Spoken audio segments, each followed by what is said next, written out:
La machine à pluie.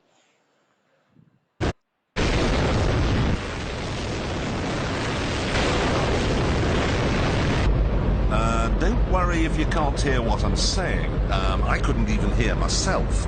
This is the loudest sound you could possibly conceive. And, as it turns out, the cleanest.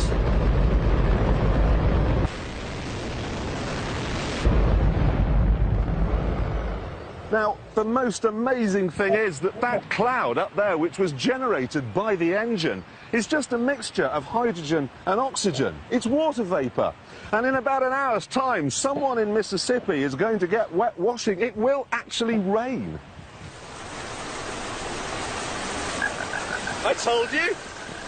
It's raining. That's unbelievable. Oh. NASA's playing God. It's making its own weather. C'est ce qu'on appelle la machine à pluie. Après avoir fabriqué de la buée, elle se transforme en pluie.